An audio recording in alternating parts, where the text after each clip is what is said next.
Welcome to Inside Seaweed. This is the podcast where we talk about the incredible world of seaweed and how this growing industry is bringing innovation and solutions to address climate change and the environmental crisis.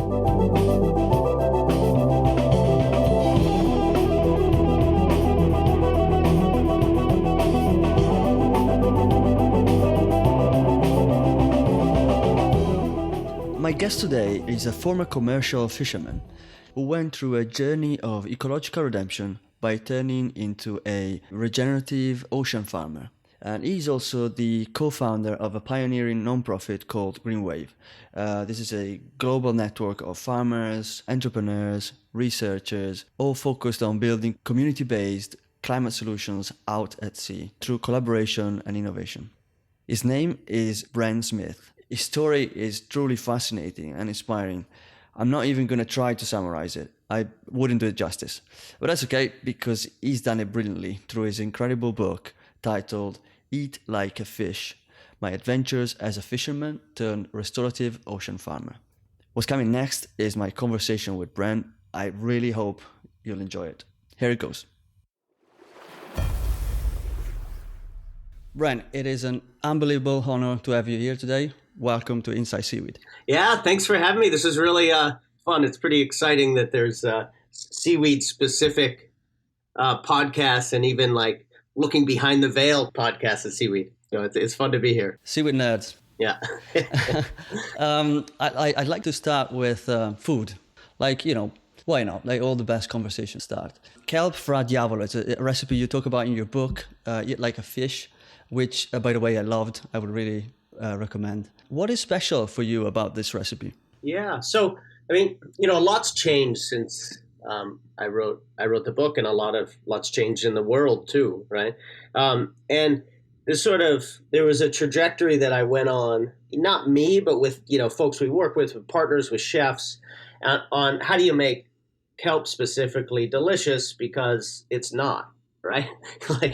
and we have to be honest about that. But what's amazing is that we're at this culinary moment where chefs and all sorts of entrepreneurs and stuff kind of specialize in making gross things delicious, right? They specialize in climate cuisine, right? Because we can't just eat what we want anymore, what tastes good. We need to eat what the planet will provide and what we can do in a sustainable, regenerative way. And so we need the creativity of the chefs to really make it delicious, or else we're just going to be eating, force-fed, disgusting stuff while we save the climate. And that would suck, right? Yeah. So the trajectory was really, we just tried all these sort of things. And there was us, and there was Ocean Approved, which became Atlantic Sea Farms, and all of us were just trying to figure out that flavor profile. And what we found was, instead of just having kelp be the center of the plate, bringing the flavor down, making it milder through blanching, and just bring out all the great qualities of kelp. So, that umami taste, the good mouthfeel.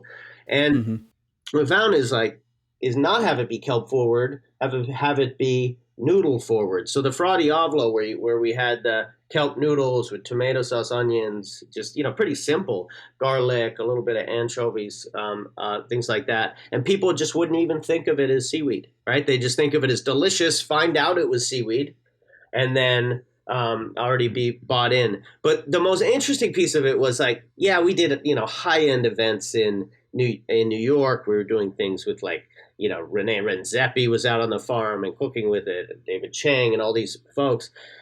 But when we started serving it at to just regular folks like plumbers and fishermen and stuff, they loved it too. And so that crossing the class boundary, I think, was really important. So, but here's the thing, I really screwed up early on in that calling kelp the new kale. As I look back, and the reason we called kelp the new kale, when we came up with that, it was just, I had some Yale students out there that were working on the Yale farm, and they all had those kale shirts on that were big for a while. Yeah.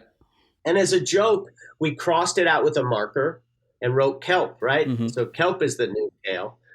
And that was supposed to be the trajectory, to normalize it like like kale, but kelp is not like kale. It's like it. I think it's a more powerful crop in terms economically and environmentally, but it's not like we're going to make it standalone center of the plate, right? We need to think of kelp as an ingredient of combining with other flavors, and that's why like you move from kelp as the new kale to kelp in the plant-based diet of a company like Akua that's doing mushroom and kelp-based burgers, right? So let's like blend land and sea flavors, and I think that's where it begins to really change when we shift into ingredients. There's some real challenges with that, but and then move down the plant. So that whole leaf strategy, so specialty products, plant-based products, and then we move into like biostimulants and things like that. And you don't do that with kale. That's not the trajectory of it. So I like I need to forgive myself of sending it on the wrong track. At the end of the day, it's about shifting people perception, isn't it? And Yeah. you talk a lot about asking the ocean what we need to grow rather than asking the market what we need to sell. Yeah. Moving away from the tuna and the salmon and going more into the sort of sea greens. Yeah. Since it's a matter of perception and emotions even, no? As humans, we're very receptive to stories. Yeah. And so it's just not going to be enough to tell people, well, you have to do this because it's good for you, because it's good for the planet. What is the story that is going to move people and allow us to say, okay, we're going to say goodbye to the old way and create a new one, and this is why? Yeah. And I think it's a great question. Honestly, I don't know the answer. That's the journey sort of all of us in the climate sector are thinking, like, do we scare people or do we give solutions, or do we how do we just talk about this what's our story for the new era, right? And I think we're all searching for it. I do know that when people it's the end of the age of decadence. So it's no longer like the more kelp that's sold at the highest end restaurants in the urban centers means this is not going the right direction, right? To my mind, right? Like that era is over and the end of decadence. And I don't think people want to be told what to eat anymore, sort of shamed into eating this stuff. So we don't want to do that. What we found that tapping into sort of this sector as a way to provide meaning, to have like soul filling jobs has been a really important piece. I mean, GreenWave started as a very small organization, just training a handful of people. And then our waiting list for our training program just in the US grew to 8,000 people, right? Wow. And the question is, why? And then in 100 countries on top of that. And again, we're a little small nonprofit. And I think it's because this sector felt possible. Like you can be a regular person like me, start a farm, produce something concrete like that you can hold. Growing things is a beautiful activity to spend your life doing, and be part of the climate movement, the solutions movement. So not the food movement, not the environmental movement, but that big tent of climate, of jobs, of justice, of new blue economy, of food, like that whole of racial justice, this whole mix of things. And I think that's really moved a lot of hearts and minds over the day. I think there's a story that Rita Cobb tells in Newfoundland, and I'm from Newfoundland originally, and she talks about her father coming home one day. He's a fisherman his whole life, and he says, they just turned fish into money. And what he meant by that, he's a small businessman. You're a fisherman. You want to make money. Like you're not some liberal non-profity person, right? But what he's saying is like the big industrial fleets turned fish from food and something that has social value into a pure raw commodity. Yeah. And so he actually burned his boat that day. Wow. Radical. Like a famous moment in Newfoundland history. And I don't think we want to turn kelp into just money, right? We want to retain the soul-filling jobs, people having meaning, being on their boats, having self-directed lives, like not just automating the whole system. I think we've got to, make sure that regular people can enter the industry, have part in, like go to work every single morning trying to figure out how to solve the climate crisis in their own way. Like inventing going on your boat and try to figure out how to turn it into a kelp tractor. Like you want that blue collar innovation. And like, we have to reorganize this economy. If what we do with seaweed is just recreate what we did in the 20th century, that'll have been a failure. Like, there's no way we're going to get climate policy without addressing inequality, right? Because so many people in society, if all we do is draw down carbon and we don't lift up communities, the politics is going to be like, just let it burn, right? I mean, like, we don't Yeah. want, right? Let the planet burn if you're just going to solve the solutions for the wealthy, and the rest, everyone else is just, in true pain and suffering. So, I think we're at this incredible moment with seaweed where we could reimagine, build something beautiful that we're proud of. That's a huge tent that changes the politics, right? Right, and like changes the incentives and why people are sort of directing their lives in this sector, or we can just do vertically integrated, sort of sort of boring business models, right? For many of us that are in, that's not an interesting set of problems, right? Interesting set of Yeah. problems is how to solve economic insecurity and inequality, along with the climate crisis. Again, draw down that carbon while you're lifting up communities. Yeah, you said earlier about the importance of doing it your own way. How much do you think it's a matter of agency to draw in people? Yeah, so I mean, there is just this question of like, why have people come to seaweed? It's odd. Like, the number of women in the sector, in the ocean sector, is just Mm. stunning, right? For all these people from different walks of life, like young land-based farmers, fishermen, shell fishermen, retired cops and lawyers, investment bankers. Like, it's a bloody mess of who wants to do this. And that's a beautiful thing. And I do think it's like, because it's seen as something that we can build from the bottom up, it opens up this feeling of Mm. agency. You don't got to go work in a cubicle at Facebook. You can actually be an actor in the world, tap in your agency. And I think if I look back over the last sort of, one of the real challenges of the economy is we all feel like cogs, and we don't feel like we can make a difference. We feel helpless in the climate crisis, and you have to be a big CEO to do it, right? That's it. You got to be a Bezos or something like that. Yeah. And we don't. Like, we can be, seaweed's just a small piece of the puzzle of the crisis. It's not like the panacea to everything. God, it's great to go to work every day trying to playing a role in that. GreenWave. You founded it as a non-profit aiming to train and support ocean farmers.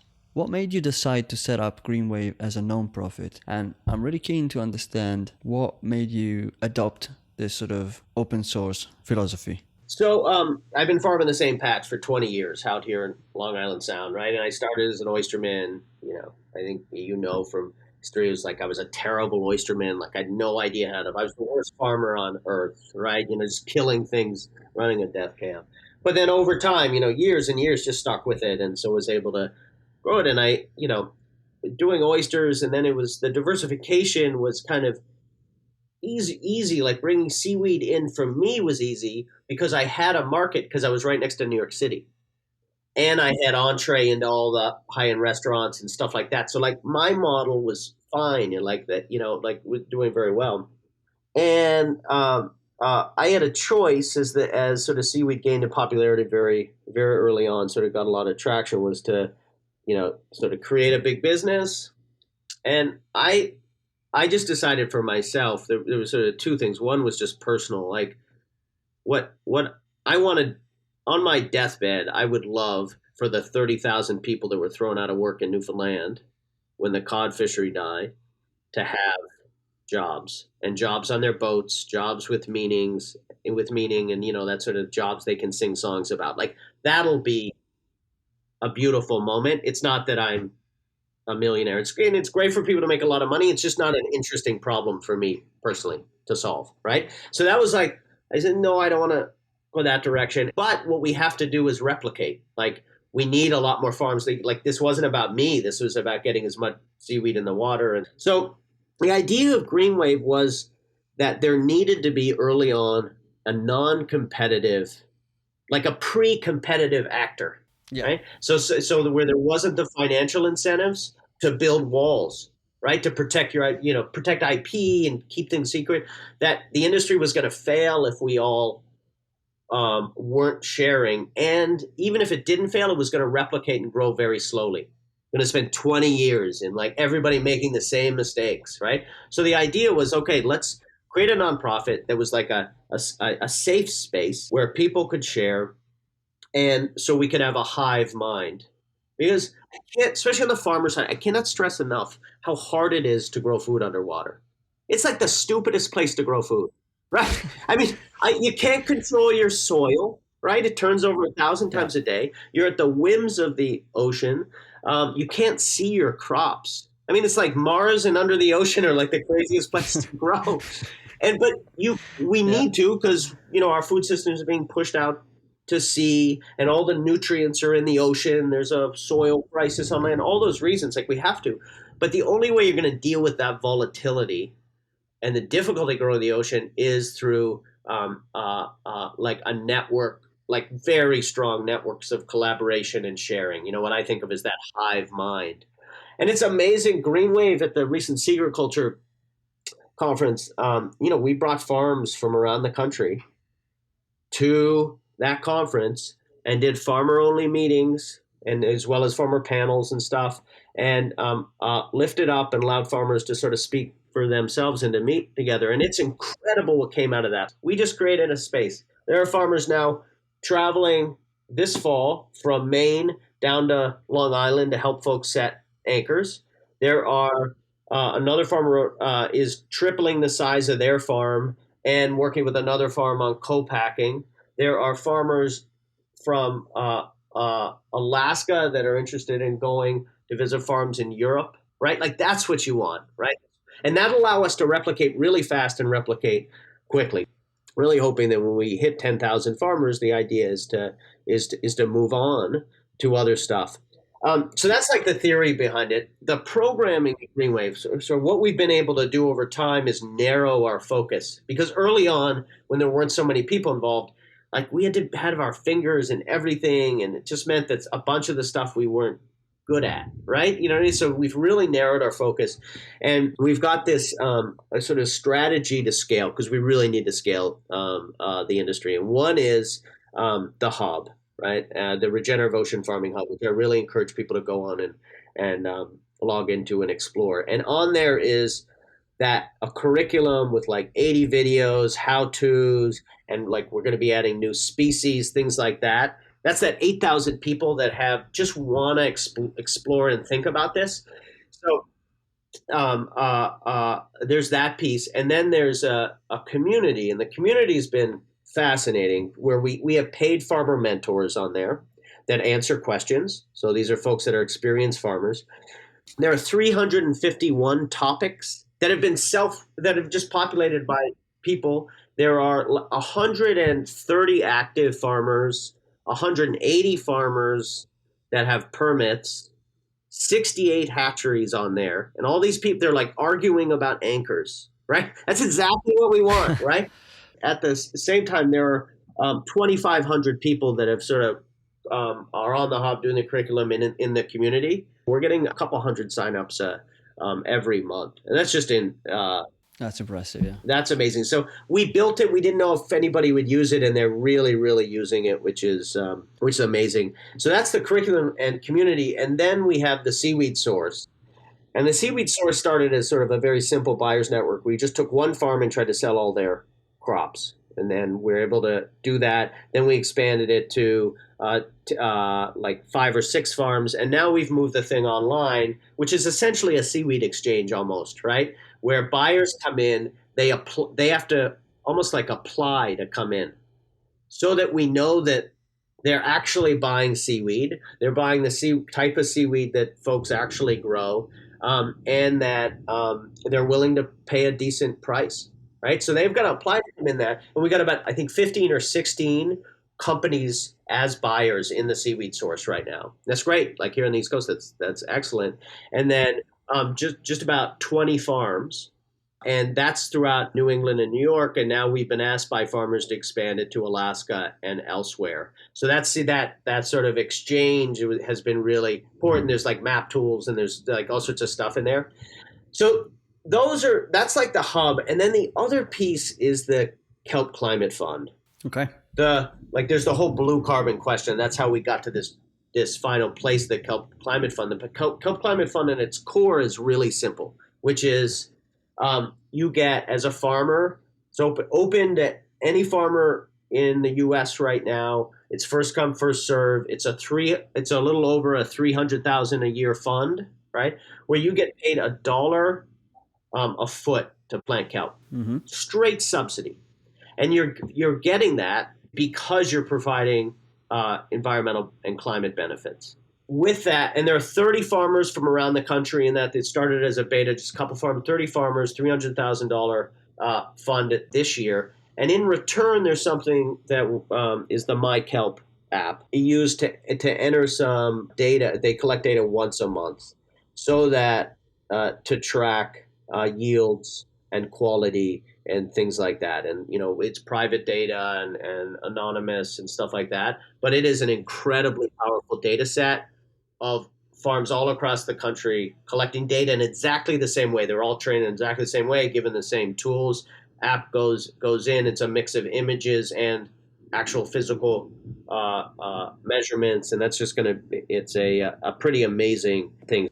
I wanted to sort of riff on that for a bit because one of the themes in your book that really caught my attention and that made me stop and think about it was this idea that with the use of kelp fertilizer, we can, I'm going to quote, build a bridge between land and sea in order to close the loop between our food systems. What do you mean by that?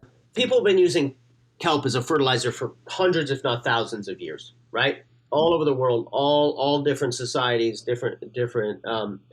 It's established that, like, farmers on land know that there is stuff in kelp that is of value to soil and plants. So nothing new here. But I was at this conference at regenerative agriculture at Al Gore's ranch, right? And it was like 300 people, and I didn't know anybody, and I was, I was hiding in the corner. I was the only ocean person there, and the whole thing, and everybody starts. One of the main takeaways was like everybody's raising their hand in panels talking about the soil crisis, the nutrient crisis, and they're like, not enough nutrients. Really? But we don't want to use fertilizer. And I was like, well, it's all in the ocean. Nitrogen, carbon, phosphorus and stuff is all into the ocean. I said, we can use kelp to soak that up and sell it back to you. We're totally up for that, right? It's just obvious that, like, water, all this stuff runs into the ocean. Let's collect it and get it back to the soil like people have been doing hundreds of years. It's just time to do it because there is a nutrient crisis on land. So this opens up markets and opportunities. Now, so that's one piece. The other thing is, as folks dig into this, like, I think the way we can have the fastest climate impact is to take what's in seaweed of different varieties and weave it into the agricultural sector, right? So reduce the impact of give land-based farmers some really powerful tools to reduce their impact because we can do it really fast. We don't have to invent new things. They know it already. Yeah, exactly. And like New Zealand is way ahead on this. And like Iceland and stuff, the wild harvesters have been doing this for a long, long time. But it's going deeper than that. So there is some really amazing evidence that research that's come out that if you take kelp and turn it into a biostimulant, okay, so not as a fertilizer, you extract certain pieces of it, and you put it on plant roots, it makes them more tolerant to water and heat stress. Now, that proves to be true. The science says it, but if it's scalable, that is a stunning thing that we can use seaweeds in order to make make more resilient land-based farms. Like that's revolutionary if that can happen. Now the unit economics of that that's a huge challenge. But we do know seaweeds have these incredible uses in land-based crops, and as well as the methane in animals and stuff like that. But I'm fascinated by what specifically kelp does to the root systems of vegetables. I think that's the sort of next frontier. Do you think there may be room for small entrepreneur and producers of fertilizers or biostimulants to be a part of the puzzle? So going back to, people coming in as individuals, or do you think it's going to be dominated by a few big fertilizer companies? Yeah. And this is the big looming question. I mean, all of society's got to figure out what they want their world to look like. Like, there is a chance in the climate change to reorder the chessboard. And so that's one thing. And I don't think we have I know in the US, we do not have our act together enough or the culture in order to do that. Just hands down, not going to happen, right? And that's heartbreaking. But what I think is, and this is way above my pay grade, I'm not smart enough to think about this stuff, but I don't know what scale looks like in the ocean. On land, a 500 acre farm is a small family farm in Iowa, right? And 500 acres of seaweed is an incredible amount of seaweed. Right. So we don't know, first of all, what scale looks like. Everybody's like, oh, small scale, 5, 6, 20 acres. When you get up to 300, you have to be a big company. I just don't buy into it. And also we have there are no such thing as a GreenWave farmer. Let me say that. Relationships with farmers that are growing 300,000 pounds in 5 acres. Okay. That has to do with intensity, right? So anyway, there's this big question of scale. But the key question here to me is vertical integration. Are the same companies going to own? Is it going to be a Monsanto, right? Or a Cargill? Yes, that's where I was going with it. Yeah. That owns the seed, owns the silo infrastructure on the farm and the market, but doesn't own the farm because that's the riskiest part of the economic model, right? That's actually what ag looks like. And I personally, there will be companies that do that. And I think that might be fine. I don't know. Right. But what we care about is that there's another track where it's horizontally integrated, not vertically integrated, so that there's real community benefits. The reason I say this sort of horizontal versus vertical is such a confusing space to me is we got to get more kelp in the water, period.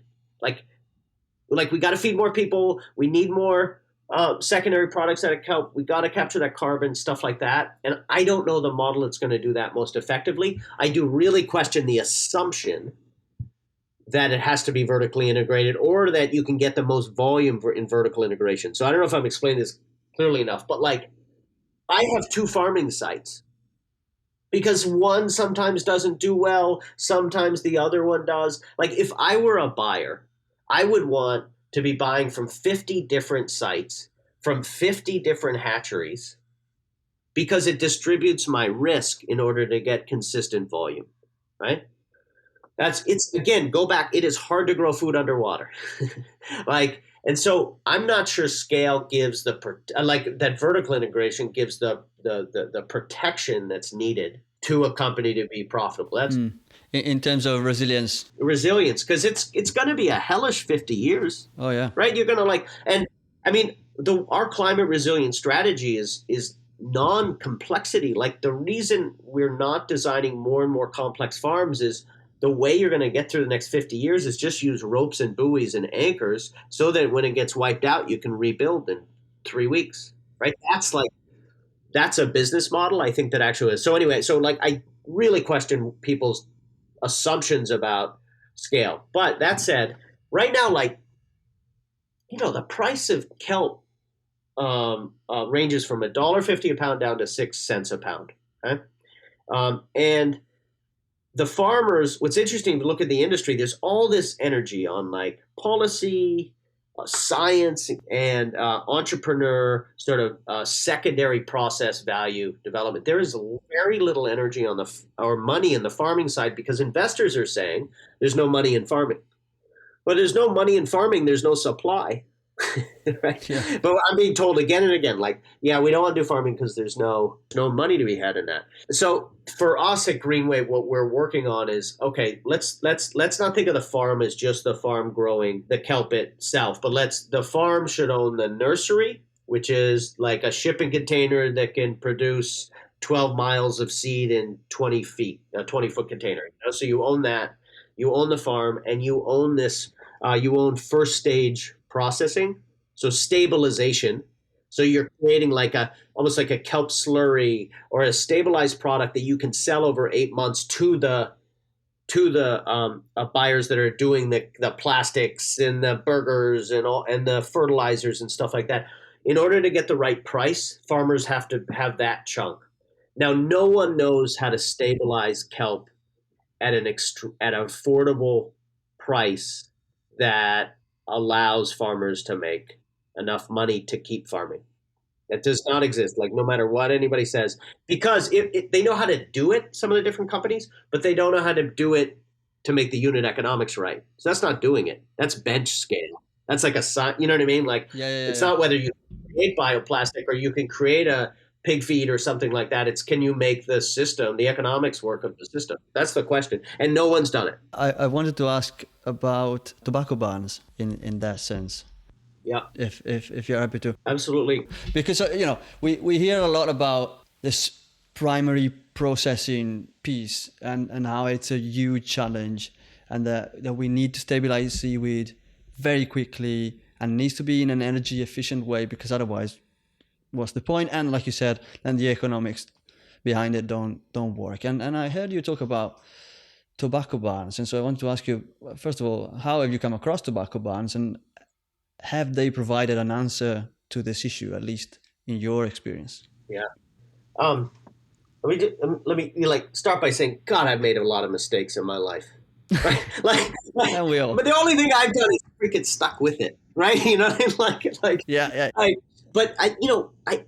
think it's as we turn from a community of passion into a community of practice, it's time to really expose and really talk openly about the mistakes we've made across like all of us. And I think we really need to reset the culture so it's not fake it till you make it, right? Sort of a Silicon Valley thing of like pitch, pitch, pitch, pitch, and bring in new investment on costs, and then like you hope it comes together, but you're hiding the ball, right? To like, listen, this piece isn't working. Let's to create a cohort together to solve this stabilization issue, to solve the issue that the entire industry across the world is based on wild seed collection, right? Like there are some major questions that we need to talk about in front. So anyway, I say that because the tobacco barns was like so exciting and awesome. COVID hits, we can't process.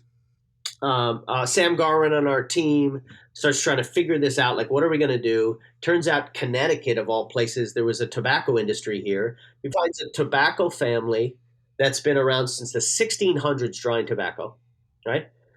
We bring the kelp there. They have all the barns, but they don't do tobacco anymore. And they've been trying to do flowers and stuff like that. And we bring the kelp, and everybody's like, God, kelp really looks like tobacco leaves. And we hang it up, and the barns work perfectly, the right aeration, everything like that. We got ground to a halt because the state said it's not food safe. Seriously. Which is fascinating because the wild harvest industry all dries outside.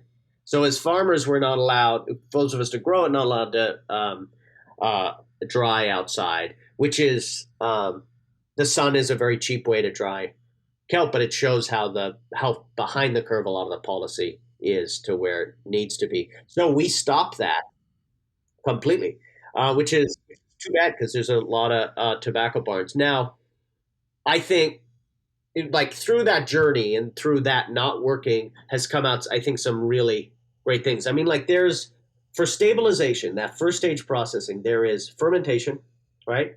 Throw some stuff in, you can hold it, but it's like a blunt tool, right? You know, you get some basic, very useful stuff, and you can hold it, sort of kelp slurry.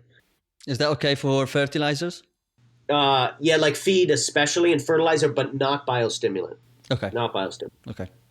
Again, everything I say has to do with the unit economics. So people can do it, but they're like enzymes that they're putting in are so expensive that the system doesn't work. So it's still bench scale. They're trying to drive down the cost of that. So there's fermentation. Then there's like drying and dehydration. The big machines are way too expensive, as we know. There are some examples of where it can be done where there are really strong sources of alternative energy, like in Europe, but that's not replicable because the alternative energy sector is a mess, right? There is no consistent grid. So we need to figure out a way to dry to, and a much cheaper way. And the way to do that is there are microwave machines that dry, right? That's looking like what it's going to be. And then there's serious green chemistry, or not toxic chemistry too, where folks throw in stuff, blow those cells apart, and it's extremely expensive. Tons of R&D. They will figure it out, but again, the unit economics aren't there yet. So those are, in my head, those are sort of the three categories of how we different versions of way to stabilize. GreenWave is working right now. We've just put the last year, we've been working intensely on combining with partners to create modular hatcheries that can produce for like $80,000. You can build out of the box a hatchery that looks exactly the same, that produces high quality seed and can be run by one person. That's what ours is now, right? So there's that. And the dependence on wild seed through gametophyte work. There's that. And then this stabilization piece of finding the right partners to really solve that. And we're bringing together some different value-added producers, the folks that are doing the secondary processing who don't want to do stabilization, to figure out how do we do dockside so the kelp comes in. There's a unit there that gets it, creates a kelp slurry that then multiple different buyers can use in different industries. Could a modular sort of like shipping container type unit, could that work in your mind? Something that is mobile, that is sort of shipping container or back of a truck kind of situation where you can transport it to wherever is needed? Yeah. Is that something that you see a need for, or that could be a solution? We could do it now in the hatcheries, like out of the, not mobile, but like out of the box, drop a shipping container, fully functional. Like we can, that can be done. For the hatchery? Yeah, on the hatchery. The processing is, folks, that is necessary. I think that's the only model that's going to work. I don't think folks really know how to do it. We need to come together to figure out how to do it in an economic way. Folks can kind of do it, but they can't provide it in a consistent, stable setting that the buyers want. But I think it's the only way, dockside, because in a lot of places, either the farms are too far away from the processing facilities, like physically, or the working waterfront is pretty much non-existent, right? It's been bought up by wealthy tourists and stuff like that. So really, that is, I think, from my farmer perspective, and honestly, everything I'm saying, ignore, I'm decent at growing some kelp, right? But this is just sort of the way as we're trying to feel our way in the dark in these things, the two questions of ending the collection of wild seed and dockside stabilization are the two things that have to be solved. But the dockside stabilization, there's not massive money in that, right? For an investor. Right. So all the investment money is going into that second stage, value added bioplastic stuff like that, which is really important. But this low margin, extremely boring step of just creating a kelp slurry, there just isn't the activity in it. This example in the industry of where I think we need to think about the capital stack, what kind of money and where it goes strategically all at the same time. Because if the buyers can't get a kelp slurry to quality they want and consistency, they're not going to be able to, show their investors any return at all. If we don't scale up the farms and farmers aren't making a living, then there's going to be no kelp slurry, and there's not going to be, you know what I mean? Everybody's got to come together and think about these pieces in combination. Absolutely. I just want to quickly go back to the concept of credits. We talked about blue, carbon. We're sort of hinting at blue nutrients potentially. So I wanted to, if you don't mind, maybe introduce the concept of pollution farming. Yeah. which I think it would be really interesting. In particular, in terms of the business model. Yeah. So let me come at it from the blue carbon journey we've been on. So when I was at Oysters, it was all nitrogen collection and trying to create markets around that. And then it moved in with seaweed. It moved into blue carbon. I mean, if I had a nickel every time someone came to call me about blue carbon, I'd be a millionaire. We've come to the conclusion. We partnered with people around accreditation, a bunch of scientific projects, stuff like that. My frustration grew, and I was like, okay, like, first of all, the trouble with blue carbon is it's called blue carbon. Like kelp, its power is its bundle of climate benefits: phosphorus, nitrogen, carbon, reef restoration, soil amendments, like jobs. Like that is the power of it. So we call it blue carbon. It's too narrow a focus, and I'm not even sure kelp's most powerful remediation, its largest power is carbon. I think it's actually other things. Like you get kelp into soil and you reduce, what it does is it stabilizes nitrous oxide, which is 300 times more potent than carbon as a greenhouse gas. But that doesn't fit into like blue carbon, right? So that was the first thing, was like it's a bundle of benefits. The second thing, I was like, listen, the markets are too slow. Like everybody's like, markets are like, what's the goal here of blue carbon in this? Is to get more kelp in the water. Like the policy's too slow, the pricing's too low, the science is slow, policy slow, and the market development is slow. And I don't know. I just we don't have time. We've got 9 years and the planet's going to end, and they're going to be trying to figure out, still talking about it. And so we switched, and we're like, okay, no, straight subsidy. Like we know kelp does good shit. Like we're positive it does good stuff. Like the science shows that. Yeah. We will learn more and more about what's the good stuff it does. Let's just straight out pay farmers for knowing it has an environmental benefit and have a subsidy. Then when the markets get to finally figure themselves out and it becomes a non-speculative industry, then we can then we'll stop the subsidy, right? But people forget that the goal of blue carbon is to get more kelp in the water, and it's too slow. All the money's going into highly speculative activities that are going to take 10 years of R&D to figure out their blue carbon strategy.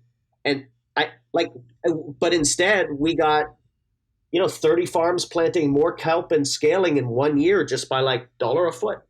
So I mean, sometimes it helps being a simpleton, right? So you think trying to replicate the blue carbon model with a blue nitrogen or a blue nutrient certified type credits to take the nutrients from the ocean, get them into depleted soil on regenerative land-based farms, you don't see that as happening fast enough? Yes, like it has to happen. I believe in it. It's an important part of the strategy. It's just I've been in 20 years about people talking about me about nutrient credits, right? And it just doesn't. And I just haven't seen it happen. I'm just getting old, right? So I'm getting like 50 like a couple months ago, and I was like, wait a second, like 20 years people have been talking to me about trading on oysters and kelp and stuff like that. And I was like, I don't see more kelp going in the water with this. And so we just reorganized GreenWave and took a bunch of our funding, and it goes straight to the farmers, and it allows them to scale, right? Because they know that they're going to get paid the fund. Now, I don't know how long we're going to be able to keep this fund going, right? A global recession coming. We're going to try as long as, so all the farmers know, like, we raise for each year, this is the amount of the money that's in, we'll spend it all the way down, and like we'll try our best to keep it going, but I do think it's for now, it's the right strategy. And I really hope that the science comes together and the policy and the businesses that are being built around blue carbon, do their job well, right? I hope they're competent. There's that sense of urgency, isn't there? Yeah. That it needs to happen now. Exactly. I mean, I think the business sector is honestly in climate denial. We think of it's only like a Trump thing, climate denial. It's not. Like if you're using 20th century business models where you're expecting a 15x return in 6 years, and all the benefits are going to a couple white guys at the top, like that's climate denial. right? It's just not going to work. While saving the planet somehow, right? like, I just don't trust it, right? And I think they need to invent climate resilient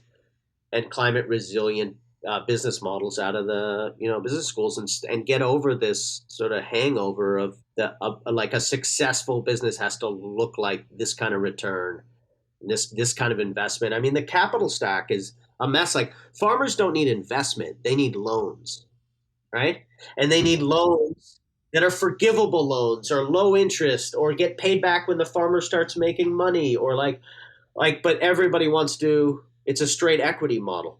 What happens if equity isn't the right way? What happens if it's subsidies, equity, loans, profit sharing? Like let's get creative with that capital stack, right? Instead of just sort of the same things we did that killed the planet, right? I feel like we share a frustration here in terms of uh, well, you've previously sort of tracked back to what can be described as the Wall Street framework of the unicorn.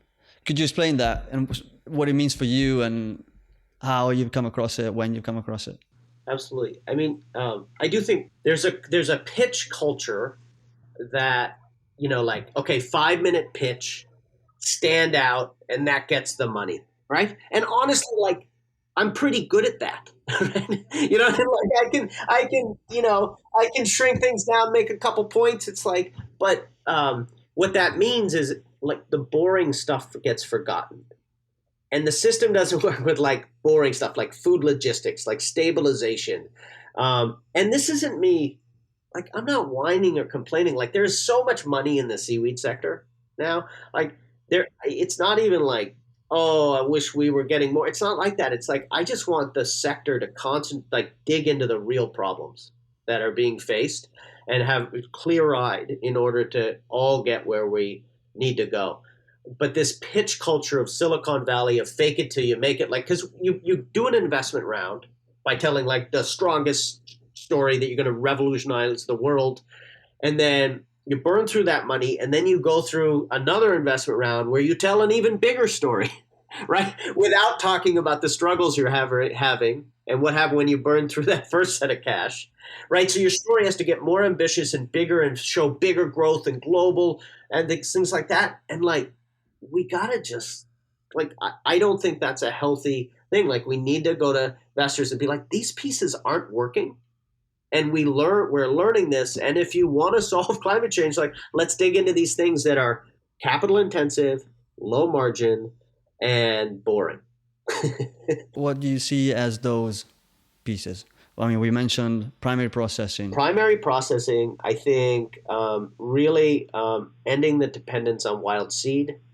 I think really ramping up production on the farms so that farmers are profitable. I think so you can see all those things. It's an infrastructure need, right? So there's tons of work being done, and like I love these folks. They're friends. They're doing amazing work on the secondary, creating. I would never drink it, but I just heard there was some kelp coffee that's coming out. Like it sounds like I don't amazing, right? I was just shown last night. Came like Nopla. Someone just brought a box of their stuff where they had like olive oil and these little squeezy things that you could eat. They had like wrappers and there were all these things laid out on the table for me. I was like, this is amazing. And that has to happen. But they can't get supply at any scale, at any unit economics that work, right? And so that's the boring stuff. But the trouble is there's not an incredible money to be made in solving those boring problems. And I don't know how to deal with that, but I think the investment community really needs to sort of come together. And that's why, to me, one of the stages I'd love to see GreenWave do is to bring together cohorts of farmers and cohorts of hatchery people, right? Let's bring together cohort of secondary processors to create standards and the technology needed for the farmers to do that first stage processing. That's like the next stage of the industry, and I hope whether it's GreenWave or not or somebody else, I think that's going to be key. How do you feel about this next stage of the industry? Like we need all hands on deck. I'm just so excited where the industry is going and what's happening and all these brilliant people into the sector. And I think this is an opportunity to now take this to the next level. We talk a lot about low barrier to entry, individuals being able to play a role. In your mind, other than becoming a seaweed farmer, what could an individual do to be part of this movement with a small initial investment, say $20,000, and a sort of similarly entrepreneurial free agent type fashion? Absolutely. I mean, the hatcheries are an incredible entry point for folks. So, like, getting together a couple folks, pooling a little money, building a hatchery, that infrastructure on land, because you don't need ocean skills, I think is like, we have folks coming out of community college and stuff doing, like working the hatchery. So I think that's a huge opportunity, taking out a loan and going ahead and setting it up. And there's a lot of demand for seed right now, and not enough seed in the market, so that's really good. This energy in terms of value-added products, I just really want to see that going. There's just so much creative and young folks just like spinning out all different things with kelp. I think the policy realm, if you're like an undergraduate thinking about going to graduate school, like, let's imagine what the new marine park of the future is, where you have 2,000 acres and you have farmers doing reforestation, farming, you've got sustainable fisheries and ecotourism. Like, that's the future, but we need people to take that on and build it and figure out the policy and push the politics on that. I think folks that are coming out of the finance sector are really starting to get creative about like what those capital stacks are. And, like, if you're a regular person like me, I wish someone would build me a tractor of the sea. Okay. Like, I will get it like that, right? There are so many pieces, like, build something of like how to wind string for hatcheries automatically. Figure out how to power the boats, the small boats, with a mix of solar, wind, and electric, right? Like, there are all these things where we can opportunities, because I hire metal workers, electricians, permitting people. Like, there's a whole, like, folks to paint boats. Like, they're like all those marine industries with kelp farming, they get revived, and there's opportunity, like good working class things. I will say, I think it's crazy that we think about seaweed as this sort of organic thing that should just happen on its own, like in a mess. Like, why in wind farms do we have an industrial policy where money comes in, revitalizes a waterfront, permitting happens at once, the capital is lined up, the workers or steel workers are getting trained, like electric boats are being created. Like, we need to think about seaweed in like a wind farm strategy, not a like artisanal, cute, like random Cottage industry. I think that's what, like, the whole industry needs to come together and be like, no, we're like wind farms. We're not like, little kale farms in the Hudson Valley. Okay, let's take that away and have a think about it. For everybody listening, you can find links to everything we've discussed, websites, tools, books, in the show notes or on the episodes page on insideseaweed.com. So this is it for now. I've been really looking forward to this chat, and I'm grateful to Bren and his team for making it happen. Thank you for tuning in, and until next time, take care.